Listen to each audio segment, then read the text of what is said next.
bukan kepada kesombongan tetapi kepada kebijaksanaan. Setuju? Setuju. Baik, kita langsung saja ke materi yang selanjutnya karena masih ada pemateri yang luar biasa setelah ini. Betul sekali. Yaitu materi mengenai kebudayaan dan bahasa. Untuk itu mari kita sambut Kang Budi Dalton untuk menjadi pemateri kita yang kedua. Boleh tepuk tangan yang meriah.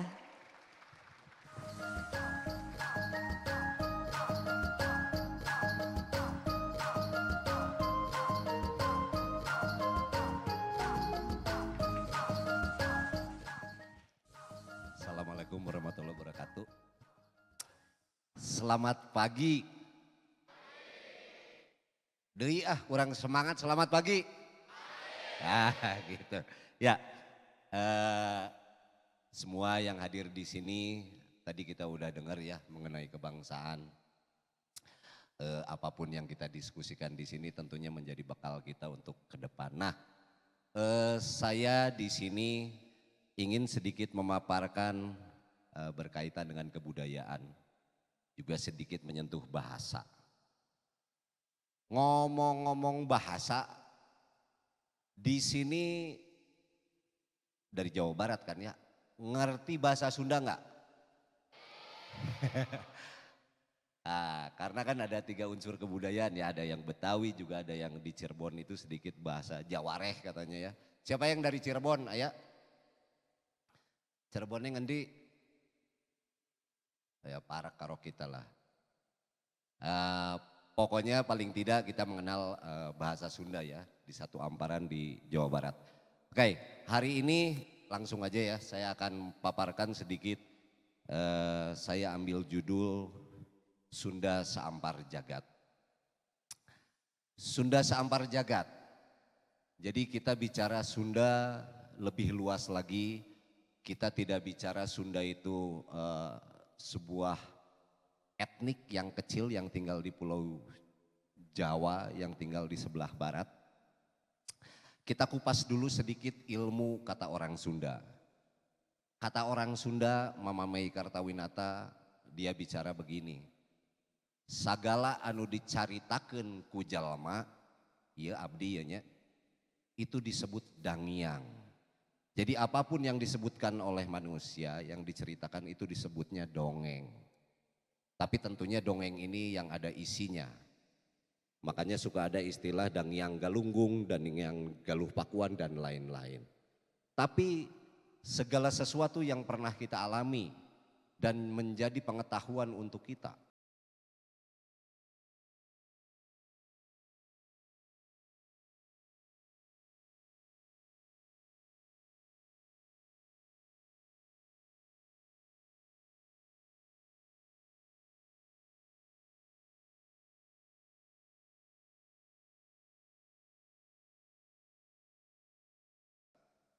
Nah, next. Lalu budaya.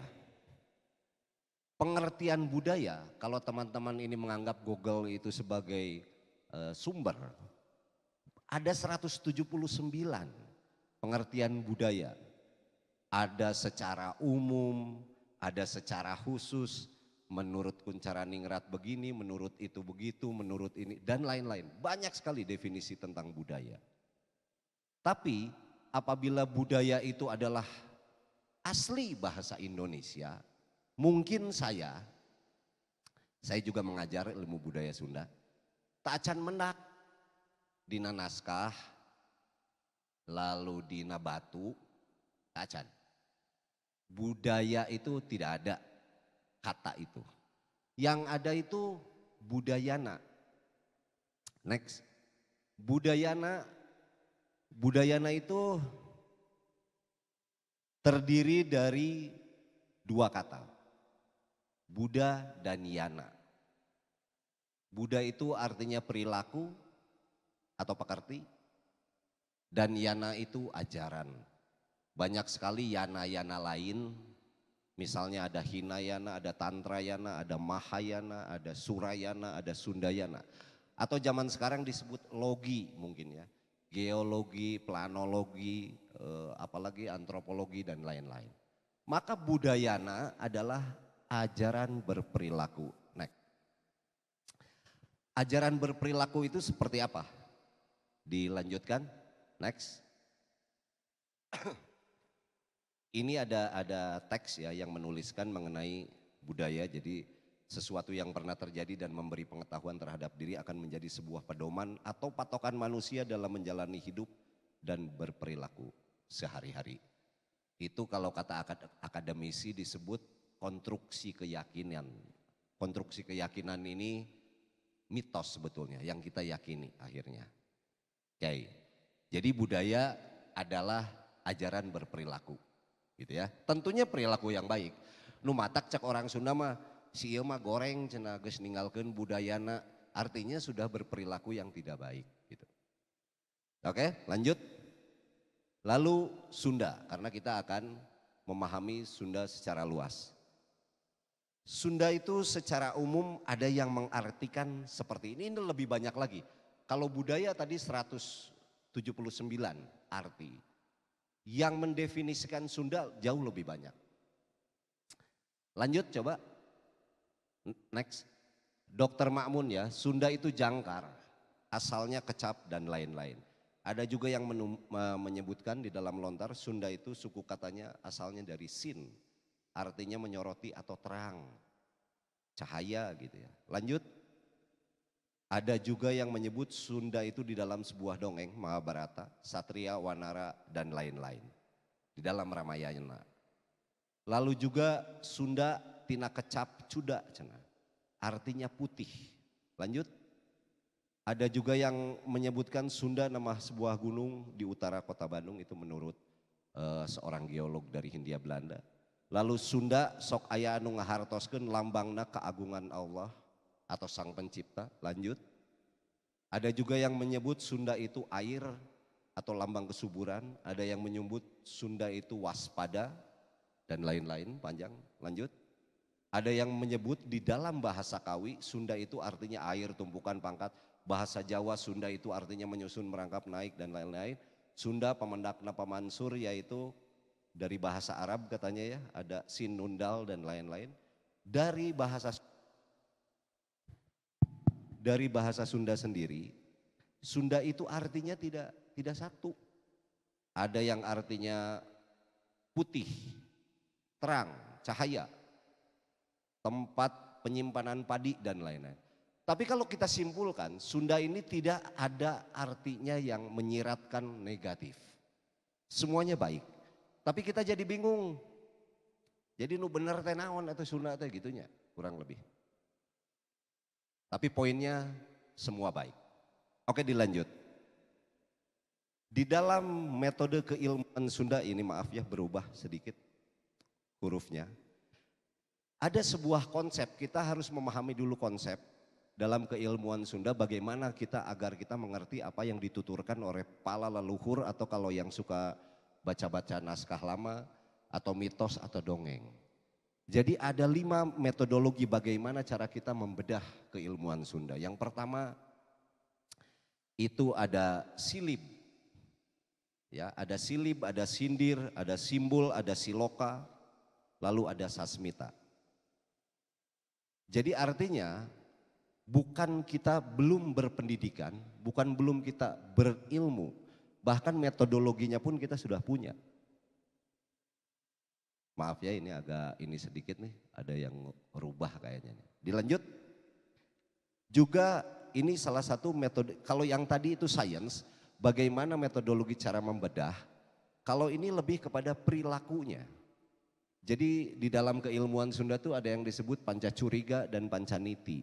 Pancacuriga itu 5 titian ilmu atau sains, silib, sindir, siloka, simbol dan sasmita. Jadi orang Sunda kalau menyampaikan sesuatu tuh tara langsung gitunya. Pami abdi ka dieu, aduh ngeunah nama ngopi euy. Maksud saya itu sebetulnya ka panitia kan. Tapi saya nggak lihat mereka. Nah itu sindir namanya.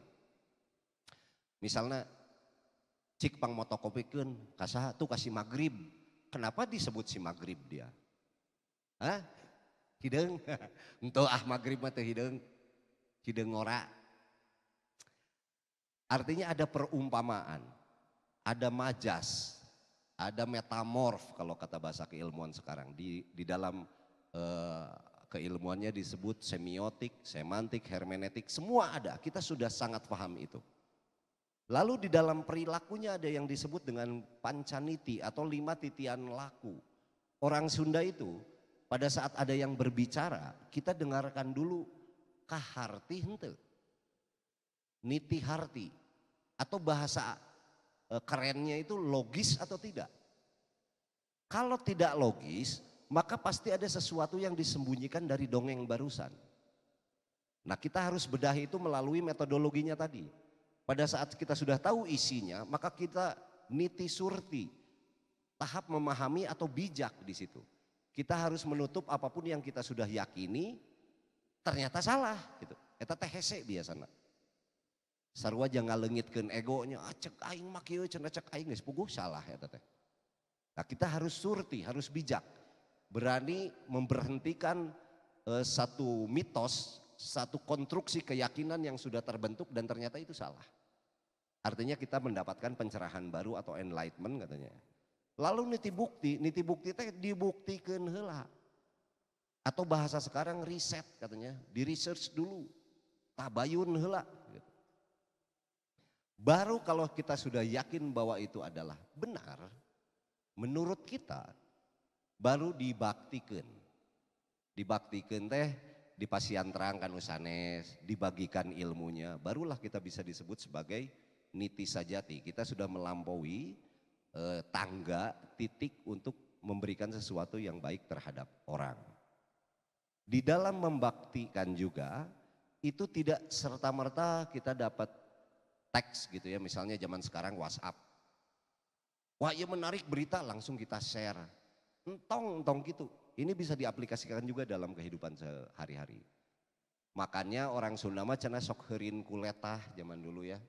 Sebelum kita bisa membuktikan itu, tara di dongeng-dongeng. Itu juga salah satu untuk mengerem ego gitu. Itu metodologi ya. Artinya budaya Sunda juga mengenal metodologi itu. Hanya kita kadang-kadang memahaminya itu cerita atau dongeng atau mitos. Kalau teman-teman satu saat nanti ada yang seneng belajar sastra, membuka naskah. Misalnya nanti ada judulnya Ronggeng 7 Kalah Sirna katanya ya. Dongengnya bagus sekali, padahal mah eta tentang astronomi. Pada saat kita bedah melalui metodologi tadi, itu mengajarkan kita astronomi, mengetahui tentang palintangan, letak bintang, bulan, cuaca dan lain-lain. Sehingga seolah-olah orang Sunda baheula mah cenah bisa ngaramal, lain ngaramal karena ada ilmunya. Lalu ada naskah lagi Sastra Jentera Hayuningrat Pangruating Diu, itu adalah tentang 20 sifat semesta yang sudah dituliskan. Kita sudah punya itu. Hanya kadang-kadang kita suka didongengkan oleh orang tua kita sehingga menganggap bahwa itu dongeng. Tidak. Dengan kecerdasan berpikir Anda dengan menggunakan metodologi, Anda pasti akan paham apa yang disebutkan orang tua. Hanya tidak pernah dibicarakan secara langsung. Itu saking tingginya kebudayaan kita. Lanjut. Suka diistilahkan bahwa pemimpin di kita itu artinya orang itu sudah sejak awal ya mampu memprediksi, tadi saya bilang, lewat dari keilmuannya. Cuman sayang sekali para pemuja keilmuan barat menganggap hal tersebut sebagai ilmu gatuk katanya. Kalau kata orang wetan. Cek orang Sunda mah maneh mah ilmu gedug wae budi cenah gitunya. Dipas-paskeun gitu ya. Kalau kata sains mah apa cocokologi cenah gitu. Padahal ilmuwan itu nih memang kudu cocok, ngarah ilmiah. Teman-teman nih SMA-nya pernah nggak dapat soal dari guru? Cocokkanlah jawaban di bawah ini misalnya. Pernah ada soal gitu? Nah, terus dicocokkan kan? Lamun teu cocok pasti salah. Lamun cocok pasti benernya. Itu cocokologi geuning. Jadi kita sudah terbius dengan narasi-narasi yang seolah-olah pada saat kita dengar itu negatif. Tidak. Kalau tidak cocok, ya itu ilmiah. Cuman zaman itu belum ada istilah ilmiah. Makanya disebut ilmu gedug. Lamun nu di lembur geuningnya sok disebut tong ngobrol jeung si eta tah kunaon sok tarang ngagedug. Tarang ngagedug itu artinya tidak nyam. bung. Kalau ilmu gedung artinya nyambung. Nah, kita jangan terkecoh dengan narasi-narasi tadi ya. Nah, harusnya kita menganggap bahwa ini sebagai nilai. Zaman sekarang disebutnya local genius ya. Kecerdasan dari sebuah lokus, wilayah yang menghasilkan nilai-nilai yang kita lakukan sehari-hari. Next. Tentunya bicara seperti ini harus ada landas penciptaannya. Karena kan kita tetap sebagai pelajar ya. Benar teh nu diomongkeun si Budi teh gitu kieu. Benar, benerna kunaon? Benar cek abdi tapi eta ge nya. Keberadaan istilah Sunda yang melekat dengan wilayah Jawa bagian sebelah kulon barat kita. Lalu adanya hubungan antara istilah Sunda itu masih bisa kita temukan. Artefaknya masih ada. Lalu ada juga rupa-rupa pola lambang di dunia yang hampir sama. Lanjut. Ini salah satu yang tidak bisa kita bantah. Kalau kita belajar geografi, di peta manapun di situ masih dituliskan tentang paparan Sunda. Atau kita mengenalnya dengan The Grotto of Sunda London kata Profesor Berg Geologi ya. Atau The Isle of Sunda atau orang menyebutnya Sundaland. Jadi betapa besarnya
Perang Yosef itu dari yayasan apa dia ya, yang meyakini bahwa 23.750 sebelum Masehi itu seperti itu.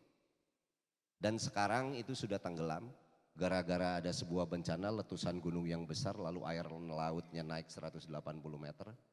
Maka ada beberapa wilayah yang tenggelam. Itu yang dikenal dengan wilayah Sunda. Jauh sekali. Lanjut. Ini hanya gambaran saja dari National Geographic, sebetulnya saya bawa ini ya. Jadi perjalanannya seperti itu kurang lebih. Yang sekarang kita kenal paling bawah sebelah kanan, kita hanya mengenal seperti itu.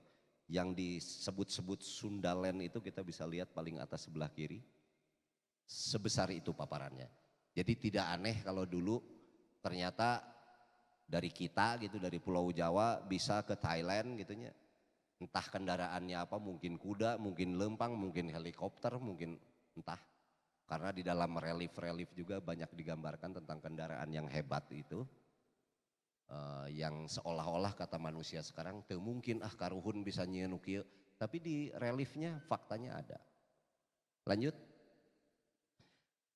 Istilah Kepulauan Sunda masih kita bisa temukan di peta 1667 tuh. Masih ada ya. Tahun 1600-an peta itu masih ada, dilanjut. 1755 ada peta lagi masih menyebutkan Sunda itu masih ada istilah itu. Lanjut. 1800-an masih ada istilah Sunda itu. 1900-an lanjut. Ini peta tahun 1988.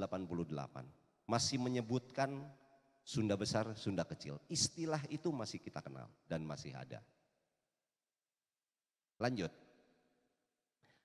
Lembaran negara, ini hanya buat pengetahuan kita saja. Ada undang-undang darurat nomor 9 tahun 54 waktu itu dan disahkan tahun 58. Apa? Undang-undang darurat itu isinya adalah tentang perubahan nama Provinsi Sunda Kecil menjadi Provinsi Nusa Tenggara. Itu baru kemarin ini. Jadi kita masih mengenal istilah Sunda besar atau kecil. Itu tahun 58 kita masih mengenal itu. Sehingga kita tidak menganggap bahwa Sunda ini kecil hanya sebagai etnis yang hidup di Jawa sebelah barat. Ya. Lanjut, bahkan ada yang tahu ya pahlawan I Gusti Ngurah Rai.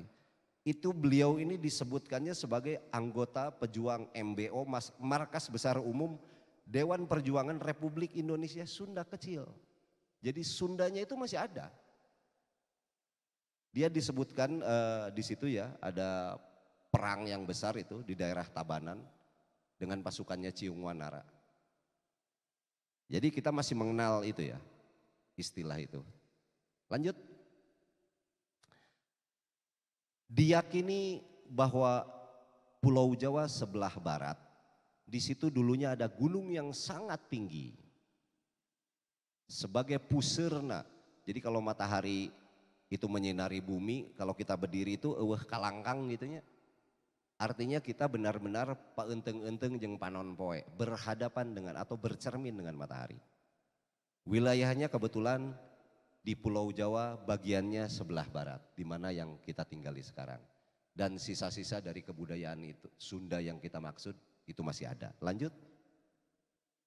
Dampak keberadaan Sunda, tapi saat ini kita mengenal Sunda itu hanya selat. Ada yang pernah dengar nggak ada wilayah teritorial namanya Sunda? Selain selat. Ayat tuh. Silakan Anda cari aja ya.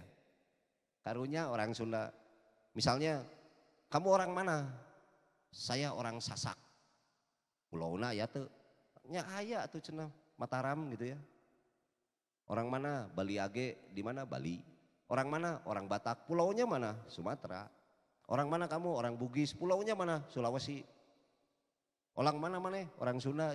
Mana pulauna? Cenah aya ge selat, geus tilem. Tidak ada artefaknya. Karunyanya orang Sunda.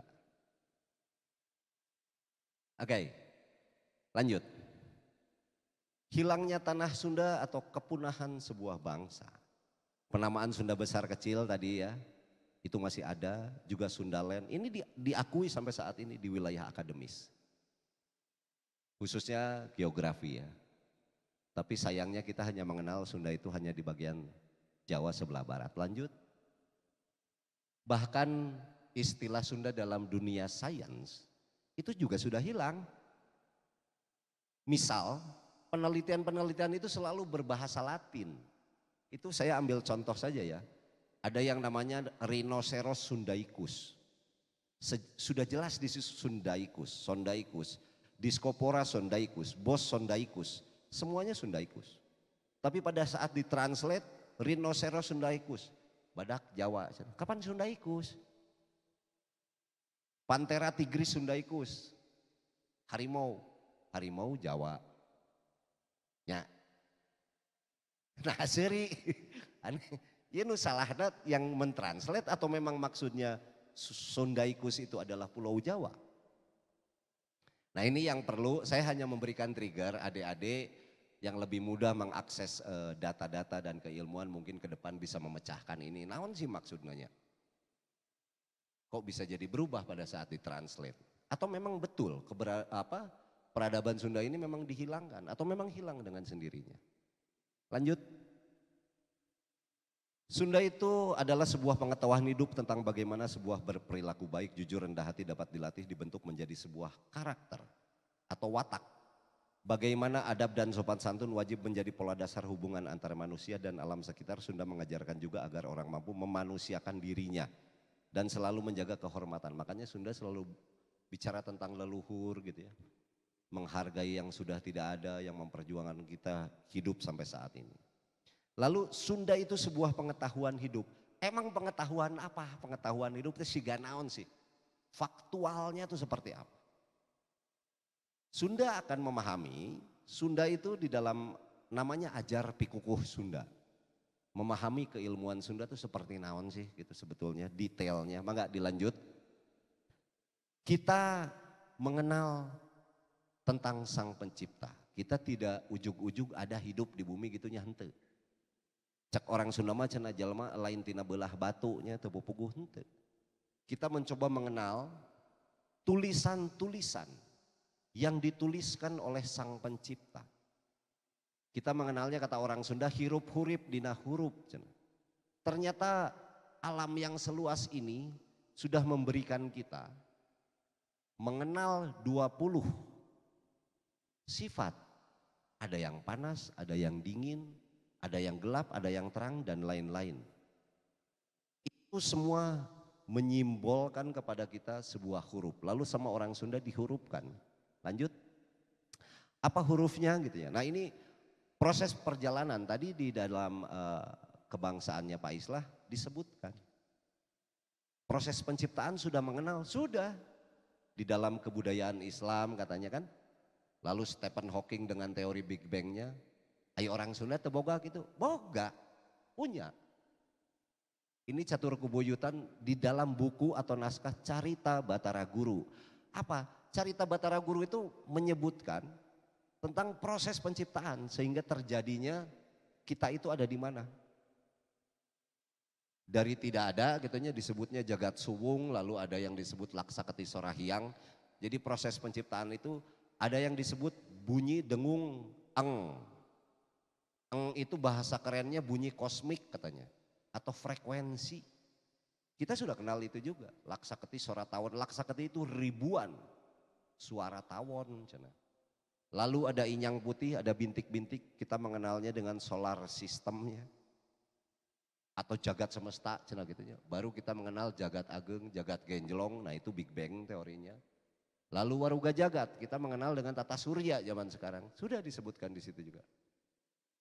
Barulah waruga jati. Di mana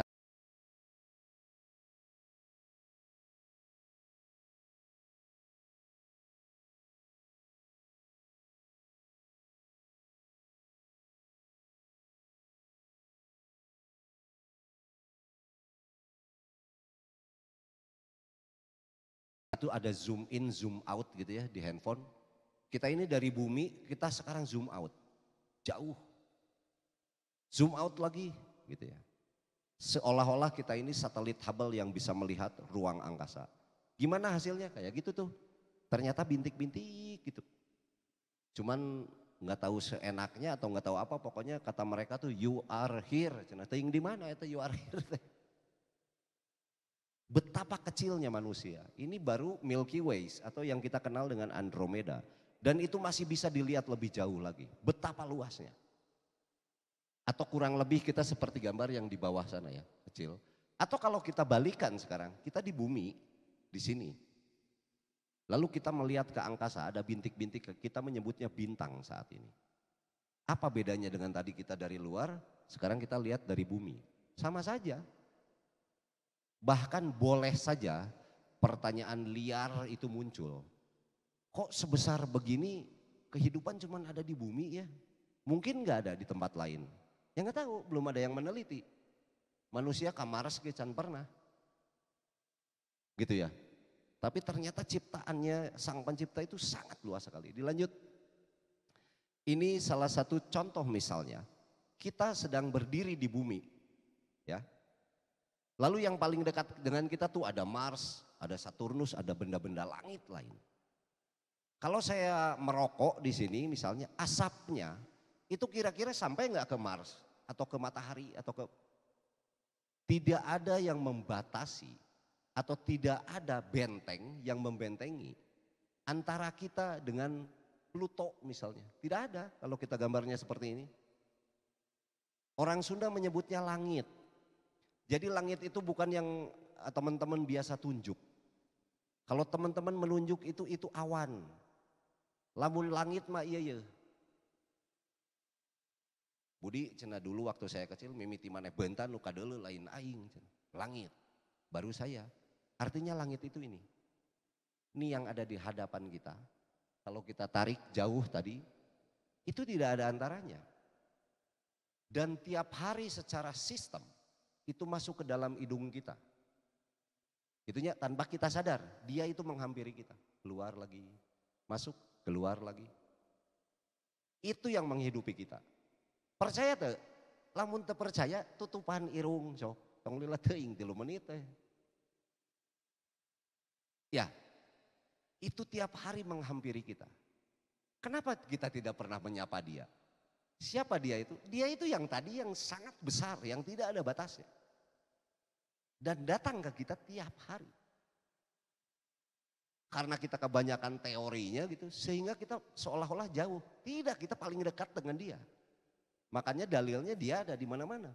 Ya. Itu kurang lebih gambaran visualnya ya. Oke, lanjut. Atau orang Sunda menyebutnya lalaki langit lelanang jagat. Nah, orang Sunda sudah memahami bahwa di sana itu ada 20 huruf yang sudah dihurufkan nantinya. Huruf nate H, Na, Ca, Ra, Ka, atau itu kita pengenal dengan sastra jendra Hayuningrat Pangruating Diu. Tulisan yang membuat Anda bahagia atau sentosa, menghindari Anda dari kebodohan. Kenapa? Karena yang menulisnya adalah Sang Pencipta, bukan kita. Lanjut. Ini saya tulis ya, H, Na, Ca, Ra, Ka. Ini adalah apa yang ada di luar sana. Kalau orang sekarang menyebutnya keren gitu ya, coding katanya, kodifikasi. Nah, orang Sunda sudah tahu dari dulu. Huruf-huruf itu ada maknanya, gitu ya, ada frekuensinya, gitu. Dan ini diucapkannya itu sesuai dengan frekuensinya, makanya ada notasinya. Nanti kita kenal dengan notasi, gitu ya. Suku kata sudah ada maknanya. Lanjut. Maka pembentukan bahasa nanti. Nah, atau kita kenal dengan sastra yang melingkupin ruang dan waktu. Apa yang melingkupi ruang dan waktu tadi? Di situ disebutkan semua bukan ciptaan manusia ya. Semua. Lalu suka digambarkan di dalam pewayangan lewat gugunungannya. Ada rebatara kala katanya. Ada yang cing ari di lembur sok aya nu kieu cenah ulah di laluar aya sanekala pami magribnya. Naon sanekala teh? Ada yang bisa menjelaskan itu enggak? Hah? Gini ya, kita kembali lagi ke bahasa, ke narasi. Sandi itu tanda. Kala itu artinya waktu. Jadi sandi kala itu tanda perpindahan waktu. Dari terang mau ke gelap. Matakna aya magrib gitunya kurang lebih. Urudak letik asup cenah. Karena perpindahan dari terang ke gelap itu ya terjadi kelembaban, nanti itu virus-virus yang ada di tanah itu dia akan naik 40 cm. Bahaya bagi anak-anak kecil ada di luar. Kita tunggu 1 jam kurang lebih, dia akan mengendap lagi setelah datangnya malam. Baru boleh keluar cenah nyawang bulan jang. Mun tadi mah ulah aya sanekala cenah bisa diteleg gitu kan. Gambarnya ini nih batara kala cenah. Itu gambarnya waktu, itu tentang waktu, hanya dipersonifikasikan, diperumpamakan. Maka dilanjut. Arti perubah peristilahan, nah itu sudah biasa ya. Kita ini di dalam pengucapan selalu ada perubahan-perubahan. Main bal, cenahnya tina main bal jadi mengbal dan lainnya, sendal jadi senal, orang Sunda mah gitu. Itu namanya perubahan istilah atau pengucapan. Lanjut. Ini satu contoh bahwa suku kata tadi menjadi sebuah kata, pembentukan. Kita sudah tahu tadi ya, ba itu apa, ha itu apa, sa itu apa. Jadi ba itu panyalur, hirup, tunggal. Jadi memaparkan atau menyampaikan sesuatu kehidupan, itu disebut ba, ha, sa. Nantinya jadi sebuah kata. Begitu pula dengan contoh-contoh yang lain. Ca, ha, ya gitu. Itu juga dari huruf-huruf, dari suku kata yang menjadi kata. Biasanya ya itu dibacanya dengan huruf i. Cahaya dibacanya jadi ci. Ci itu energi katanya kalau kata orang-orang lain gitu ya. Dan lain-lain. Lanjut. Nah, proses terjadinya bahasa tadi juga Sunda itu mengajarkan mengawali lahirnya sistem tentang pemerintahan dengan konsep Tritangtu. Jadi konsep kenegaraan itu juga diawali dari pengenalan diri tadi ya. Jadi di dalam konteks Sunda ada yang disebut tata salira, tata nagara, tata buana. Lanjut. Ini wilayahnya yang tadi saya sebutkan secara geografi ya. Jadi besar sekali wilayah ajaran yang kita kenal nanti dengan Pak Sundaan. Pak itu tempat.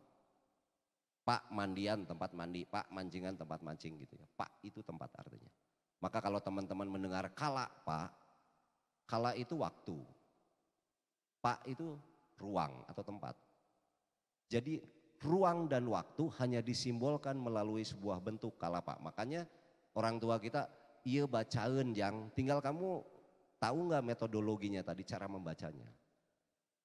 Makanya kala Pak itu selalu ada untuk menceritakan sebuah kehidupan. Maknanya adalah ruang dan waktu. Lanjut. Kalau kita paparkan detail secara akademis, secara ilmiah gitu. Jadi ternyata Sunda ini banyak sekali. Tidak hanya sebuah produknya yang kita suka kenal dengan seni. Sangat luas sekali. Bahkan Kuncaraningrat pernah juga menyimpulkan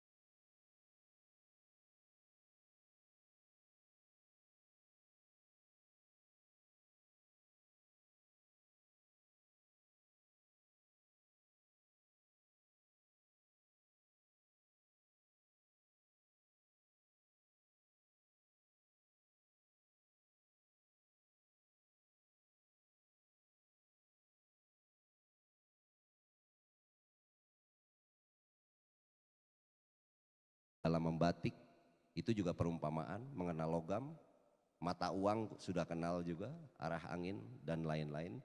Yang lebih penting adalah susunan masyarakat yang teratur, sudah teratur.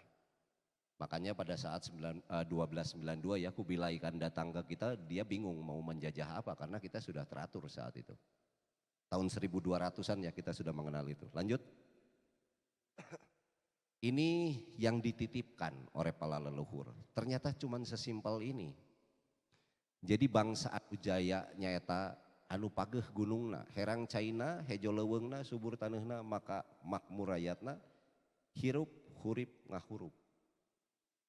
Ternyata hanya sesimpel itu apa yang dititipkan oleh leluhur. Lanjut, maka dari itu Sunda bukan untuk diperdebatkan atau dipertanyakan atau dicari-cari, melainkan untuk dilakonkan sehari-hari dalam kehidupan bernegara.